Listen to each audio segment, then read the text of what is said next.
Eu quero iniciar uma série de pensamentos acerca do Espírito Santo. E o texto que eu gostaria de ler com vocês essa noite está no Evangelho de Jesus Cristo, segundo escreveu João, no capítulo 14. João, capítulo 14, a partir do verso 15. O Espírito Santo, a terceira pessoa da Trindade, é aquele que está presente conosco a cada dia, é o cumprimento da promessa de Jesus. E em nossos dias nós falamos muito de espiritualidade, e muitas vezes nós pensamos na espiritualidade humana descolada do Espírito de Deus. Algumas pessoas falam de religião e de espiritualidade como se ela fosse apenas um atributo do homem. Mas a espiritualidade, em sua última análise, é aquilo que tem em nós que nos coloca em comunhão com Deus. Então, quando a gente fala do Espírito Santo, é o Espírito Santo que toca no nosso espírito. Um texto do apóstolo Paulo diz que ninguém conhece o coração de Deus, senão o próprio Espírito de Deus.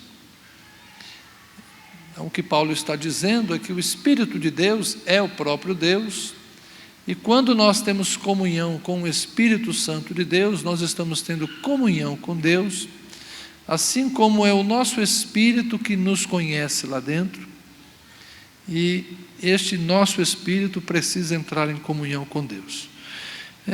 Naqueles dias, os discípulos também não entendiam exatamente o que era isso. Era uma experiência nova. Eles vinham de uma religiosidade baseada num templo, onde eles iam, ofereciam sacrifícios e cumpriam certos rituais, e observavam lei cerimonial, e havia os sacerdotes. Era uma religião basicamente externa. A fé se expressava principalmente nas manifestações concretas externas. Há um templo. Alguém diz, vamos à casa do Senhor. É um templo. Alguém diz, ofereçamos sacrifícios ao Senhor. Nós falamos em sacrifícios de louvor, mas naquela época era um sacrifício concreto. Era um animal que era imolado. Nós falamos em guardar o mandamento, mas eles tinham um rolo de uma lei escrita, e eram diversas coisas que eles tinham que observar, coisas a fazer, coisas a não fazer. Então a religiosidade estava toda determinada, escrita. Ela era uma prática cotidiana.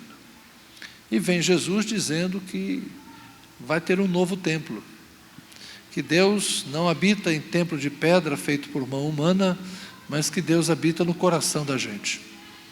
É uma nova experiência. Quer dizer que agora eu não vou à casa do Senhor, eu sou a casa do Senhor. Quer dizer que agora não há uma lei, não há um livro escrito onde está determinado o que eu devo fazer e o que eu não devo fazer. Mas como escreveu o apóstolo João na sua primeira carta, há uma unção em nós que testifica que somos do Senhor e que nos ensina o que devemos fazer e o que não devemos fazer. Cada um de nós passa a ser conduzido, orientado na sua individualidade, na sua subjetividade por Deus. Deixa de ser uma religiosidade ou uma religião externa e passa a ser uma religião interior, na relação pessoal com Deus. Isso é algo novo, desafiador para aqueles dias. Talvez a gente ache isso óbvio, porque é a nossa experiência. Mas para eles era algo a ser descoberto. Vamos ao texto. João, capítulo 14, verso 15. Se vocês me amam, guardarão os meus mandamentos. E eu pedirei ao Pai, e Ele lhes dará outro Consolador.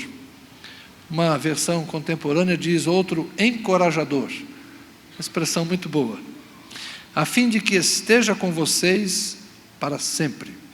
É o Espírito da verdade que o mundo não pode receber porque não o vê nem o conhece.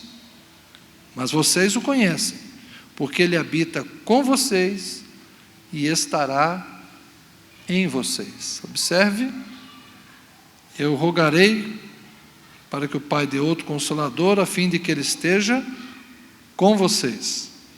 Vocês o conhecem porque ele habita com vocês e estará em vocês. Não deixarei que fiquem órfãos. Voltarei para junto de vocês.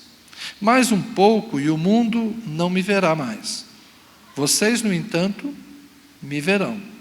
Porque eu vivo, vocês também viverão. Naquele dia vocês saberão que eu estou em meu Pai e que vocês estão em mim e eu estou em vocês. Aquele que tem os meus mandamentos e os guarda, este é o que me ama. E aquele que me ama será amado por meu Pai. E eu também o amarei e me manifestarei a ele. Então Judas, não o Iscariotes, disse a Jesus: por que razão o Senhor se manifestará a nós e não ao mundo? Jesus respondeu: se alguém me ama, guardará a minha palavra, e o meu Pai o amará, e viremos para ele e faremos nele morada. Quem não me ama, não guarda as minhas palavras. E a palavra que vocês estão ouvindo não é minha, mas do Pai que me enviou. Tenho dito isso enquanto estou com vocês. Mas o Consolador, o Espírito Santo, que o Pai enviará em meu nome, esse ensinará a vocês todas as coisas e fará com que se lembrem de tudo o que eu lhes disse. Deixo com vocês a paz. A minha paz lhes dou. Não lhes dou a paz como o mundo a dá. Que o coração de vocês não fique angustiado nem com medo.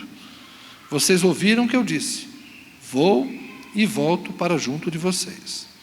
Se vocês me amassem, ficariam alegres com a minha ida para o Pai, porque o Pai é maior do que eu. Isso eu falei agora, antes que aconteça, para que quando acontecer, vocês creiam. Já não falarei muito com vocês, porque aí vem o príncipe do mundo e ele não tem poder sobre mim.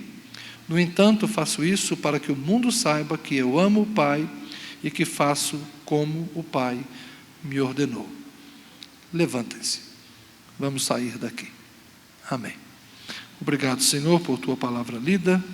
Dá-nos a tua graça e a tua bênção por meio dela. Amém.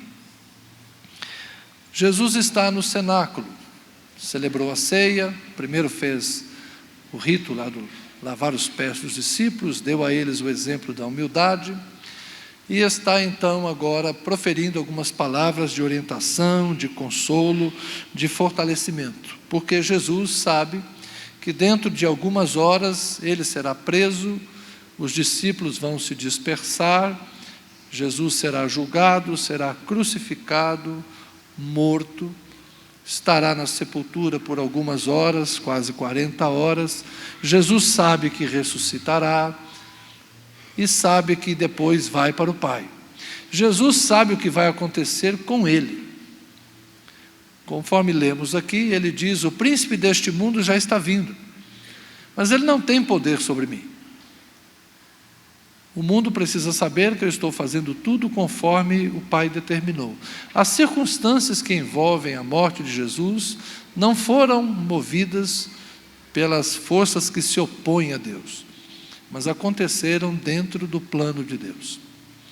Jesus sabia que a sua prisão causaria medo nos discípulos. Jesus sabia que eles se dispersariam.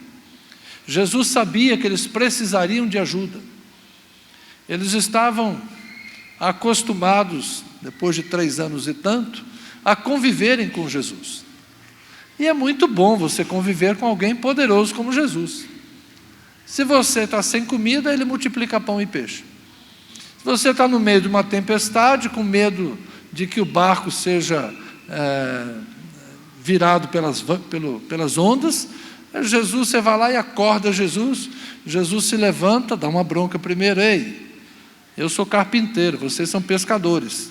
Problema de mar, quem tem que resolver são vocês. Por que vocês estão com medo? Vocês acham que nós vamos morrer afogados aqui no mar? Aí Jesus se levanta: mar, acalma-te. Vento, emudece. E aí eles ficam todos pensando: quem é esse? Quem é esse que até o vento e o mar obedecem?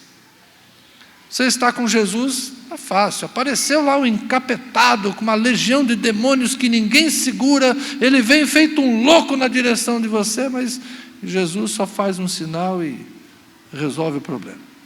Expulsa a legião de demônios. E todo mundo fala: mestre, como é que a gente faz isso? É bom você andar com Jesus o tempo todo. Mas Jesus sabia que ele ia para o Pai. E como é que vai ser quando Jesus não estiver com eles? Vocês estão entendendo? Essa é a conversa aqui. Jesus está preparando os discípulos para uma nova fase do Evangelho. O Evangelho em que Jesus está nos céus e os discípulos estão na terra. Em que Jesus vai para o Pai, mas os discípulos vão para o mundo. E como Jesus vai dizer para eles: o mundo foi hostil a mim, e vai ser hostil a vocês. Eu envio vocês como ovelhas para o meio de lobos. O mundo não me amou e não me recebeu, e não amará e não receberá vocês. Mas tenham bom ânimo. Eu venci o mundo. Jesus trabalha esta realidade com os discípulos. Vocês terão uma difícil tarefa pela frente, mas não se desesperem, eu estou com vocês. É a grande comissão, lá depois de ressurreto, Mateus 28, versos 19 e 20. Vão, façam discípulos de todas as nações, ensinando-os a guardar tudo que eu ensinei a vocês, e fiquem tranquilos, eu estou com vocês até o último dia. Jesus está presente. Amém? Você crê que Jesus está aqui? Ele está aqui. Ele está aqui. Foi uma promessa dele. E como Jesus está aqui? Ele está. Pessoalmente ele está. Porque ele está em mim, ele está em você. O Espírito Santo está aqui. O Pai está aqui. Tem gente que fica pensando, não, o Espírito Santo está aqui, Jesus está no trono à destra do Pai. Então é 2 lá em cima e 1 aqui embaixo. Nunca tem 2 aqui embaixo. Porque quando Jesus encarnou, o Pai está lá em cima, o Espírito está lá em cima. Aí quando Jesus foi, o Espírito desceu. Então é 2 lá e 1 aqui. Isso é coisa da nossa cabeça. Há um Deus só. Jesus disse: eu estou no Pai, o Pai está em mim. E eu vou mandar o Espírito, que é o Espírito que o Pai vai mandar. Então quem mandou? Foi o Pai, foi o Filho, é todo mundo. É tudo junto e misturado. Então nós temos a presença do Espírito Santo, o Pai está conosco, o Filho está conosco, e está tudo certo lá em cima e está tudo certo aqui embaixo. A gente consegue explicar? Não. Olha o que Jesus disse. O mundo não vê o Espírito. O mundo não conhece o Espírito, e o mundo não pode receber o Espírito. O que é mundo? No Evangelho de João, às vezes mundo é humanidade. Lá em João 3,16, quando diz: Deus amou o mundo de tal maneira que deu seu Filho unigênito. O que é o mundo aí? É a humanidade. Deus amou a humanidade de uma maneira tão especial que enviou o seu Filho. Mas de vez em quando o mundo, no mesmo Evangelho de João, significa um sistema que se opõe a Deus. É uma certa parte da humanidade que resiste a Deus. É o mundo que odeia a Deus, é o mundo que fecha os ouvidos para Deus. Jesus diz primeiramente que o mundo não vê o Espírito. E ninguém vê o Espírito, nem a gente. Por isso que Jesus diz assim: olha, o mundo não vê o Espírito, não conhece o Espírito e não pode receber o Espírito. Mas vocês conhecem o Espírito. Porque a gente também não vê o Espírito. Se você quiser ver o Espírito, você não vê. Porque Espírito, por definição, é aquilo que não pode ser visto.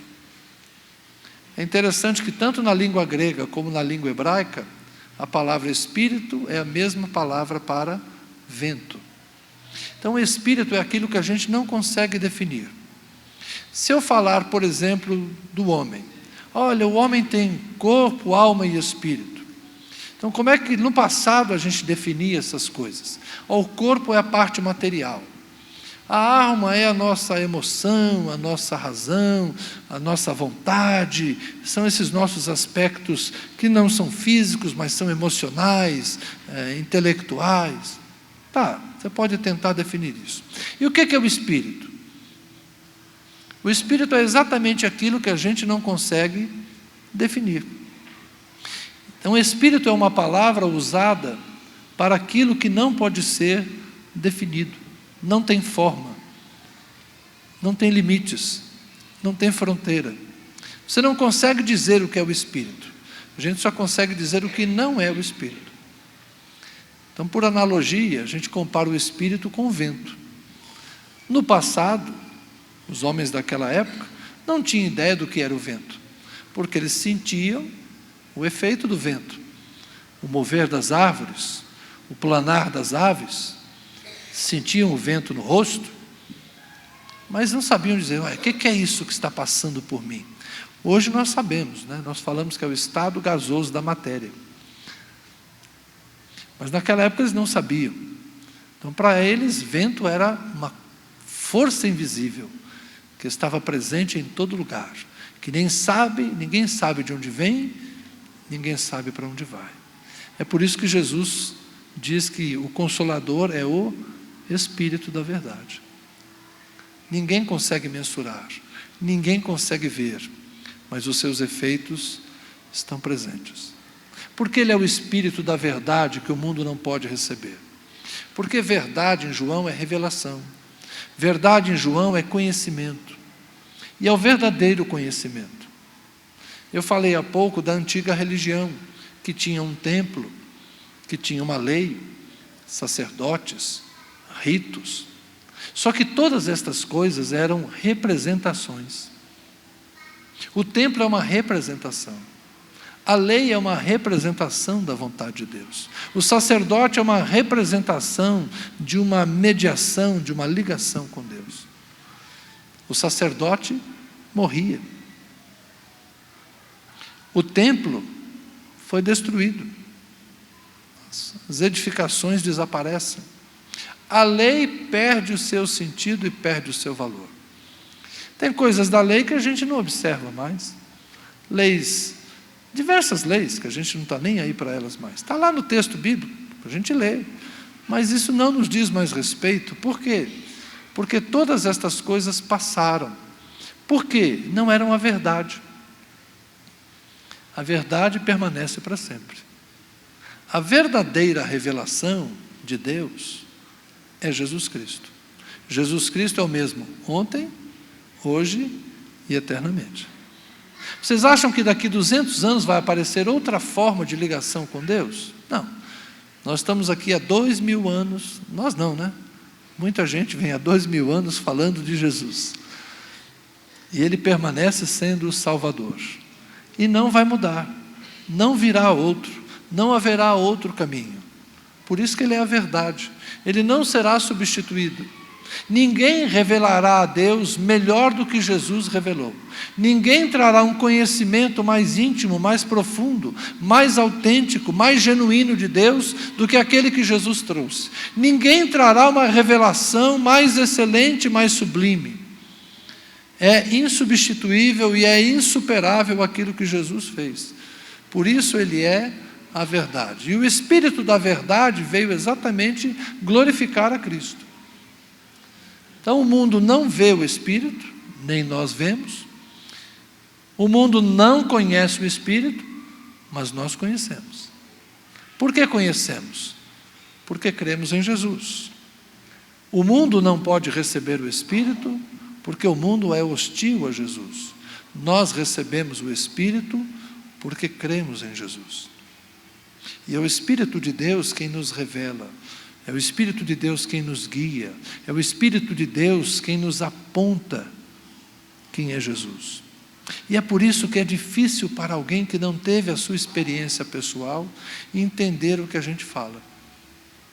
Quando a gente diz assim, olha, Deus falou comigo. Quem não teve essa experiência fica pensando, que história é essa de Deus falou com ele? Deus nunca falou comigo? Como é que esse negócio de Deus falou com ele? Alguns aqui devem ter passado por essa fase? Por que ele sente aquelas coisas e eu não sinto? Por que tem gente que chora e eu não choro? Por que tem gente que sente aquele arrependimento e eu não consigo sentir? Por que tem gente que sente aquela alegria e eu não consigo sentir? Por que eles e não eu? A experiência é pessoal. A experiência com o Espírito Santo, ela é pessoal.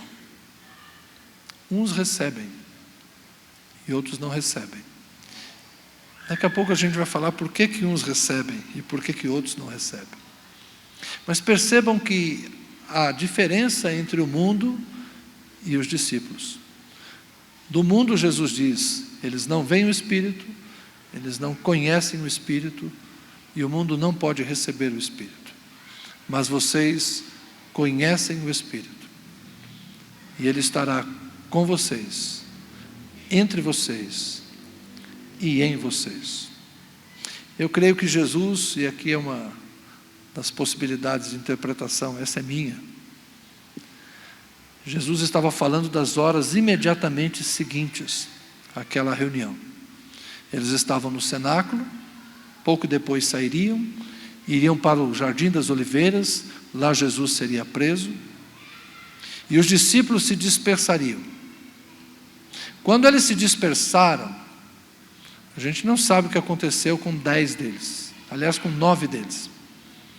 Um a gente sabe, Judas, foi devolver as moedas, fruto da traição, e depois tirou a própria vida. O outro a gente tem uma informação, Pedro, seguiu Jesus de longe, acompanhou a cena da prisão, do julgamento, e negou Jesus 3 vezes.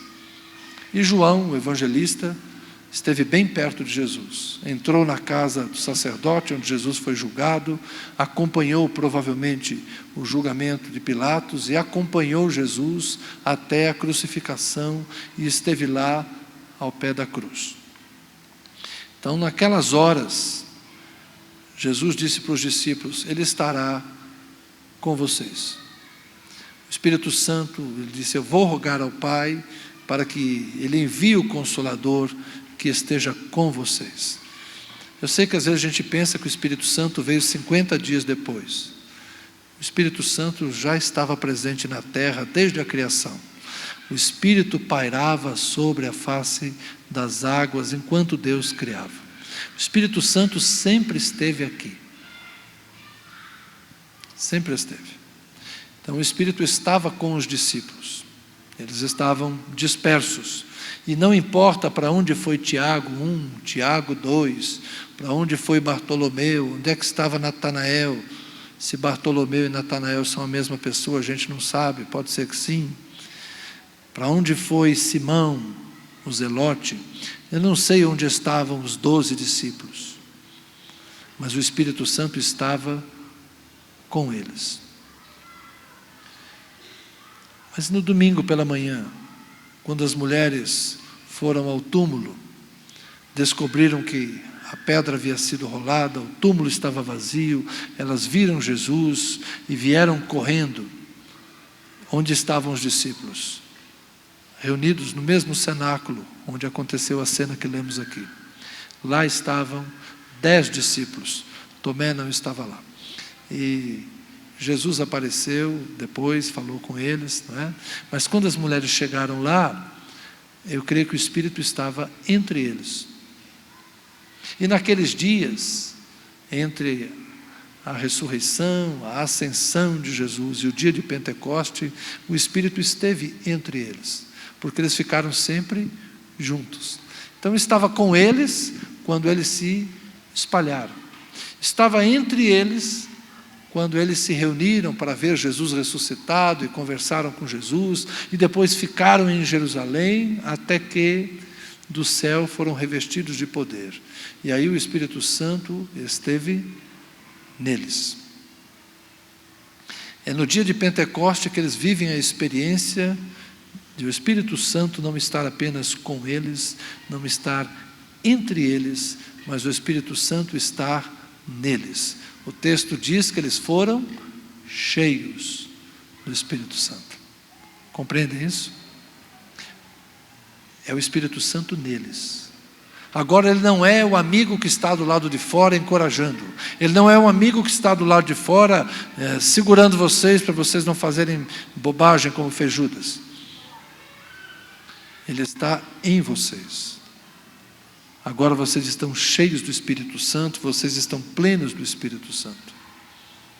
E é isso que a gente precisa buscar. Porque como disse o apóstolo Pedro, Atos capítulo 2, esta bênção é para vocês e para os vossos filhos. É uma bênção que se transmite de geração a geração. Não foi apenas para eles. Quando Jesus diz, eu rogarei ao Pai para que Ele envie outro Consolador, que vai estar com vocês, e vai guiar vocês em toda a verdade, e vai fazer vocês se lembrarem destas coisas, tem certos momentos que Ele está falando com os 12, preparando os 12 para as coisas deles, para a história deles. Mas há coisas nesse texto, há coisas nessas promessas, que são para nós. Como disse Isaías, lá na Antiguidade, o conhecimento do Senhor cobrirá a terra, assim como as águas cobrem o mar. Todos conhecerão a Deus.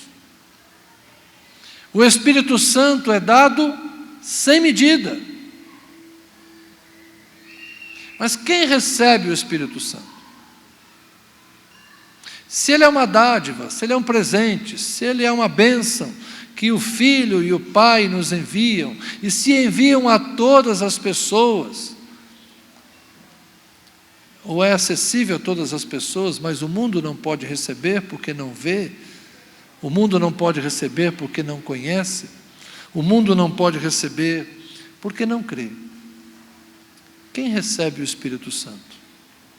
O texto nos diz que a revelação, a manifestação de Jesus acontece em algumas condições. Nós fomos treinados a pensar que o Espírito Santo será dado se nós orarmos bastante. Nós fomos treinados a pensar que o Espírito Santo será dado se a gente ler a Bíblia todo dia. Nós somos treinados a pensar que o Espírito Santo será dado se a gente ficar muito tempo de joelho falando glória, glória, glória, glória, glória, glória, glória, e uma hora a língua vai enrolar e a gente vai falar a língua estranha. Nós fomos, nosso pezinho pentecostal nos fez viver essas experiências, não é? E qual o resultado disso? Muitas vezes nós pensamos que o Espírito Santo nos é dado para que a gente tenha poder. Então existe uma ala da igreja que vivencia essa experiência carismática e associa o Espírito Santo com poder. Eu lembro do dito dos antigos: muita oração, muito poder. Pouca oração, pouco poder. Nenhuma oração, nenhum poder. Então o Espírito Santo é o quê? Poder. E a gente busca o quê? Poder de Deus. Então muitas vezes o nosso pensamento é esse: vamos buscar o poder. E o pessoal que não é do pezinho pentecostal, não é renovado como a gente, eles se agarram ao texto. Não, nós somos o povo da Bíblia. A revelação completa está aqui. Essa era a briga de 50 anos atrás, gente, é coisa antiga, não é? Tudo que nós precisamos saber está aqui. Não tem mais profecia, não tem mais revelação. O que nós temos aqui é que estudar a Bíblia.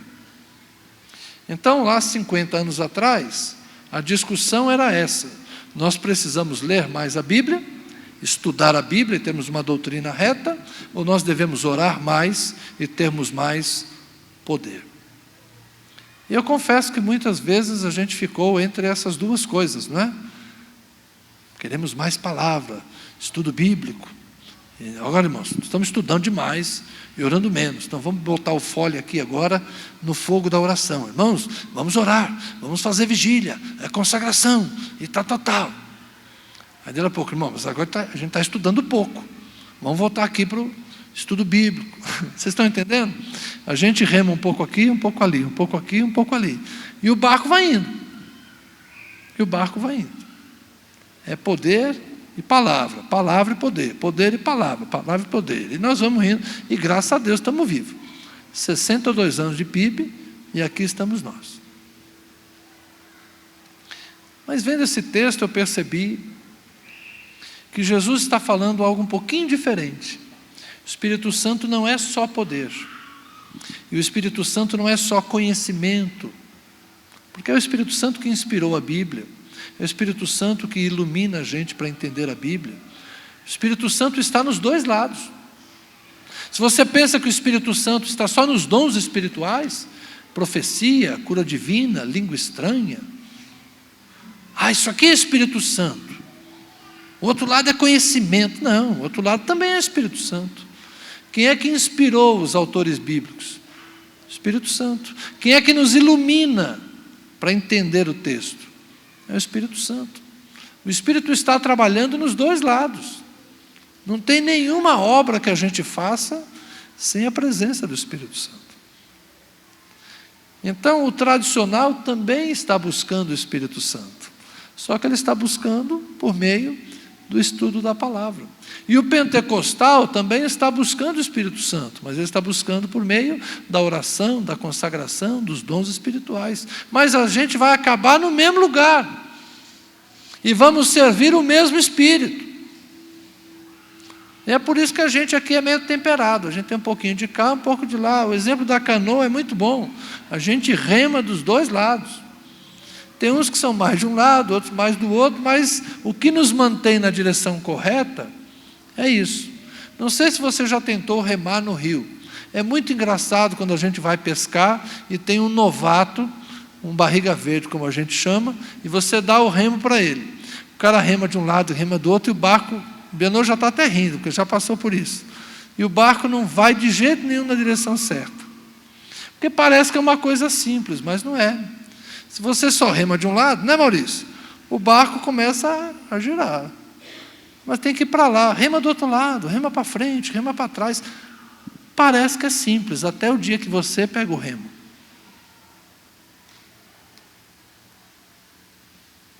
O barco da igreja é mais ou menos isso, né?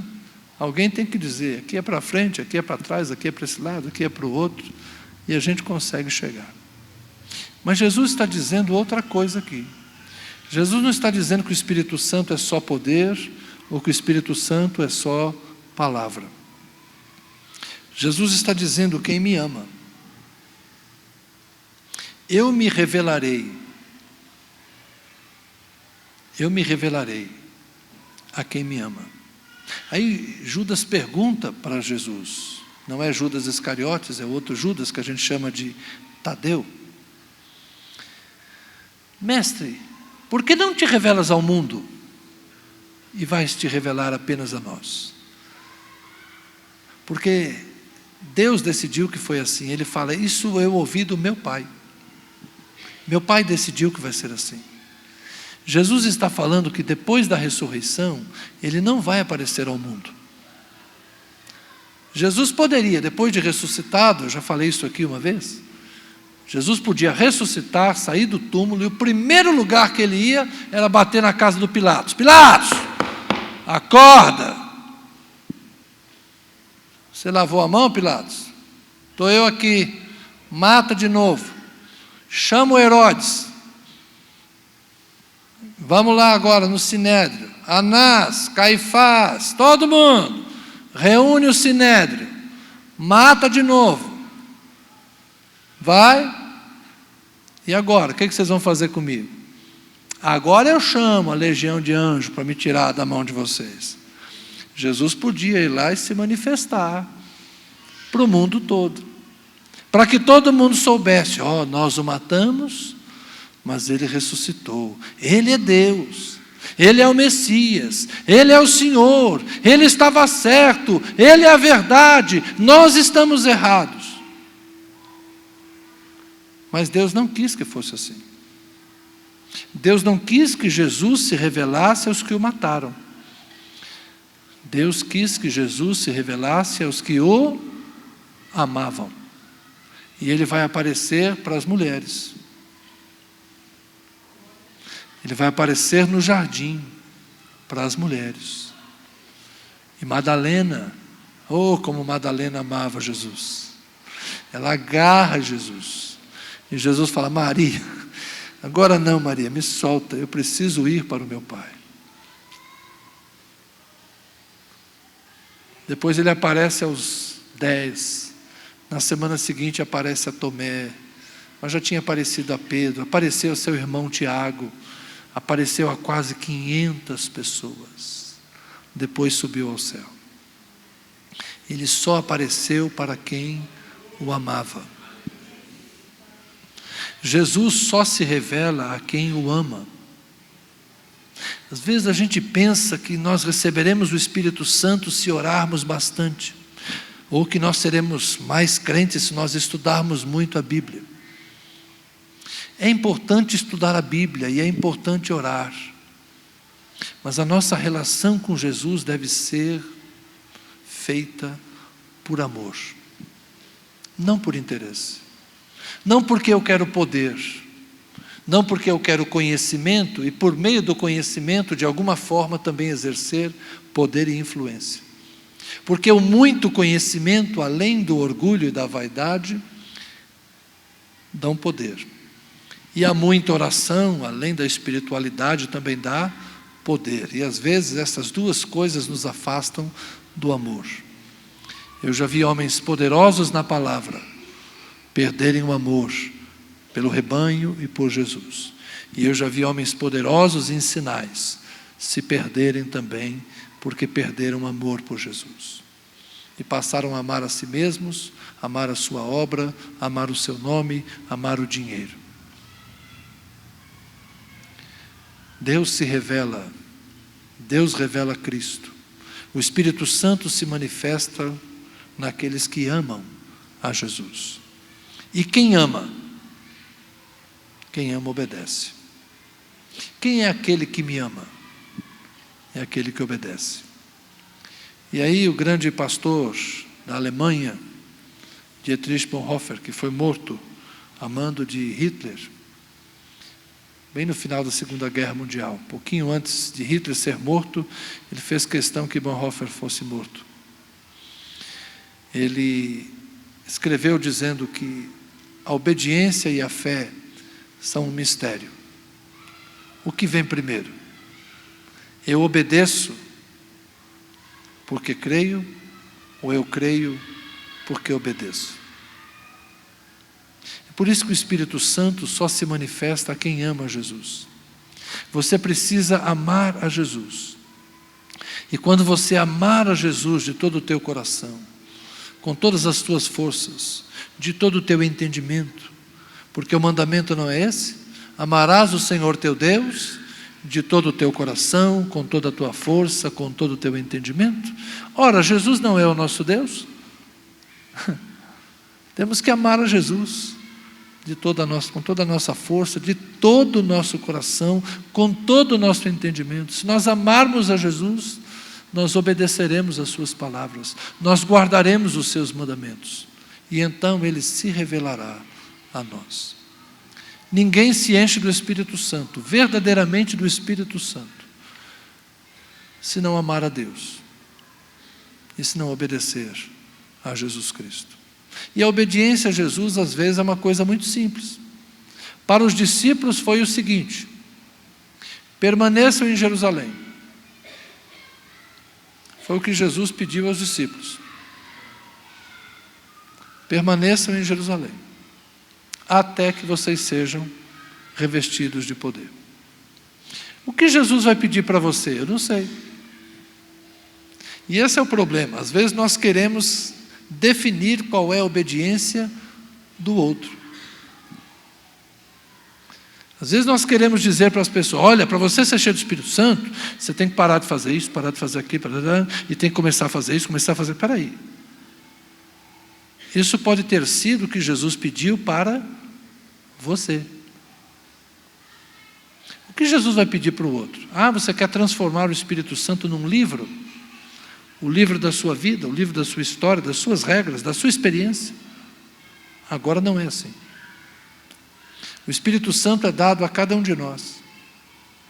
E para uns Deus vai pedir, deixa isso, deixa aquilo.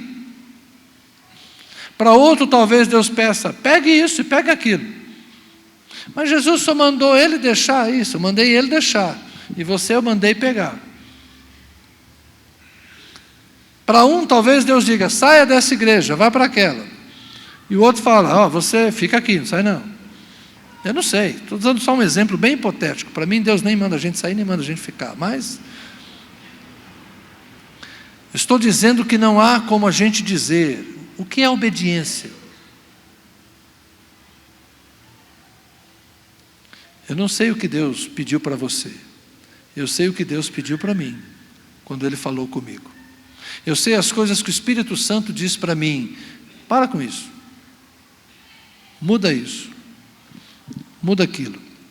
Eu sei quando o Espírito Santo começa a me incomodar acerca de coisas que dizem respeito ao meu comportamento, aos meus pensamentos, aos meus sentimentos, às minhas atitudes. E eu tenho que obedecer ao que o Espírito Santo fala para mim.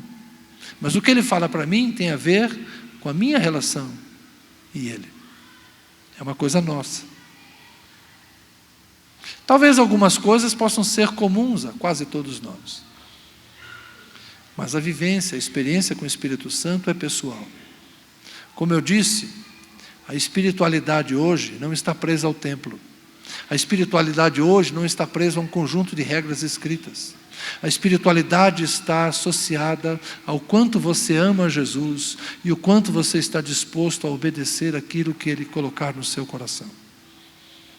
E em geral Ele vai mexer com os teus ídolos. Ele vai mexer com aquilo que causa algum tipo de ruído na comunicação com Ele. Ele vai tocar nos pontos onde Ele entende que você deva mudar, onde Ele entende que eu deva mudar. Deus vai trabalhar com cada um de nós individualmente e coletivamente todos nós seremos abençoados. Ele estará conosco. Ele estará entre nós. Mas a maior experiência, e a que todos nós devemos buscar, é que Ele esteja dentro de nós. Alguns aqui ainda não viveram isso. Alguns aqui ainda estão na dimensão do conosco. Alguns já se decidiram a tornar esse conosco rotineiro e estão no nível do entre nós. Mas você precisa mergulhar no amor e na obediência para experimentar Ele está em mim. Singular, experiência pessoal. E eu convido você a ouvir o que o Espírito Santo diz e se posicionar para que Ele te revele Jesus Cristo, para que Ele se revele a você e te guie em toda a verdade. Nós vivemos uma época em que cada um entende ter a sua verdade. E no sentido da religião isso deve ser assim mesmo. Mas é o mesmo Espírito que vai nos conduzir a essa verdade. A sua experiência, a minha experiência, pode ser a nossa experiência no poder do Espírito Santo. Eu queria convidar você a gente orar, mas orarmos mesmo, pedindo ao Espírito Santo de Deus que venha sobre nós. Os músicos podem vir, por favor? Vamos ter um tempo de oração. Curve sua fronte, vamos pedir ao Senhor, ao Espírito Santo de Deus que se manifeste no meio de nós. Ó Senhor, como diz a antiga canção, vem Espírito Divino, grande ajudador. Vem e infunde em nossas vidas o temor do Senhor. Nós queremos mergulhar na experiência com o Espírito. Ó Senhor, nós queremos navegar nestas águas do Espírito de Deus, pedindo que Ele venha sobre nós com profundidade, que nós possamos mergulhar, Senhor, neste oceano de experiências, seja a vivência com a Tua Palavra, a obra do Espírito inspirada, iluminada, seja a vivência dos dons espirituais, o poder para testemunhar, os sinais que corroboram com a pregação da palavra. Mas nós queremos ir mais fundo nisso, Senhor. Nós queremos viver o amor por Jesus Cristo. Queremos amar o Senhor mais do que amamos a nossa própria vida. Porque aqueles 12, Senhor, aquelas mulheres te amaram mais do que a própria vida. Alguns deles morreram dando testemunho da sua fé. Nós queremos ao menos viver, Senhor, viver dando testemunho da nossa fé. Ó Espírito de Deus, ensina-nos. Ó Espírito de Deus, guia-nos à verdade acerca de nós mesmos, de quem somos, o que estamos fazendo, o que estamos pensando. Santifica-nos, ó Espírito santificador. Purifica-nos, ó Espírito purificador. Justifica-nos, faz de nós homens e mulheres justos, porque Cristo é a nossa justiça. Queremos viver a justiça de Cristo, o reino de Deus entre os homens, sermos sal da terra e luz do mundo, mas iluminados, purificados, ainda que provados como ouro. A vida do Espírito, Senhor, transbordante em nós. Ajuda-nos, Senhor, a ouvir a voz. Queremos responder ao convite que o Espírito Santo nos faz para conhecermos a Jesus Cristo de uma forma pessoal, de uma forma genuína, verdadeira. Não queremos ser apenas frequentadores de templos, Senhor. Não queremos ser rezadores de missas, celebradores de cultos. Queremos ser cristãos, gente que conhece Jesus, gente que reflete Jesus, gente que se inspira e transpira Jesus, gente que bebe na fonte, mas que transborda. Queremos ter Cristo formado em nós, esperança da manifestação da grande glória,